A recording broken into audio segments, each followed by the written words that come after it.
আজকে আমরা যে অঙ্কটা করব খুবই ইন্টারেস্টিং একটা অঙ্ক 23-3 9 দাগ, যে এর দাগে যে এমসিকিউ গুলো আছে তার 3 নম্বর দাগে। দেখো ভালো করে লক্ষ্য করো, অঙ্কটা দেয়া আছে tan alpha plus cot alpha equals to 2 হলে tan to the power 13 alpha plus cot to the power 13 আলফার মান কত? 1, 0, 2 বা কোনোটি না। তো প্রথমে অঙ্কটা করার চেষ্টা করি। কি আমাদের দেওয়া আছে যেটা দেয়া আছে সেটা দিয়েই শুরু করি, যে tan alpha plus cot alpha সমান সমান 2। তো এখান থেকে আমরা যদি একটা ফর্মে আনতে চাই, মানে tan আলফা প্লাস cot আলফাকে লিখলাম 1/tan আলফা, এটা লেখা যায় 2 হলো।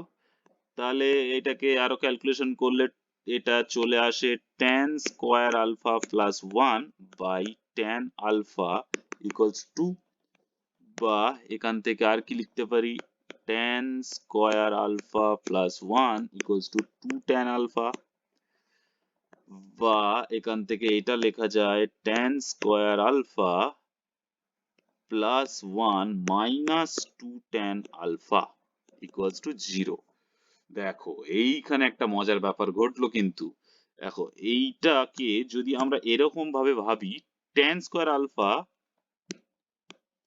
1 square alpha minus 2 into tan alpha into 1 alpha, মানে যে আমাদের একটা ফর্মুলা আছে না, a মাইনাস বি হোল স্কয়ারের সূত্র কি, a square plus B square minus 2ab। এখানে দেখো tan আলফাকে যদি a ধরো আর 1 কে যদি b ধরো, হয় না a square plus B square minus 2ab। তার মানে এখান থেকে আমি লিখতে পারি tan আলফা মাইনাস 1 এর হোল স্কয়ার ইকুয়ালস টু 0, তাই তো? তাহলে tan স্কয়ার আলফা মানে এখান থেকেও লেখা যায় tan alpha minus 1 equals to 0 or tan alpha equals to 1।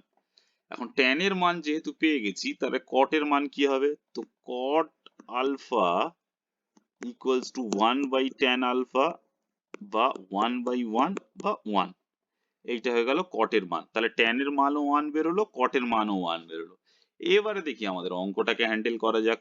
অঙ্কটাতে কি বলা আছে, এইটা tan to the power 13 alpha plus cot to the power, তাহলে এখানে বলা আছে tan to the power 13 alpha plus cot to the power 13 alpha.